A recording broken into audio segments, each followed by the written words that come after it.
In a beautiful garden on a small hill lived many colorful butterflies. Garden had lovely flowers, and every day the butterflies sat on a different flower to collect nectar. On Mondays, they sat on roses.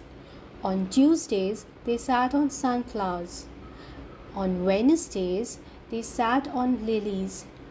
On Thursdays, they sat on periwinkles. On Fridays, they sat on lotuses. On Saturdays, they sat on marigolds. And on Sundays, they sat just anywhere because Sunday is a fun day. Just like the butterflies explore different flowers, children explore their creativity when they read, draw, and color. With every page, they bring the story to life in their own unique way.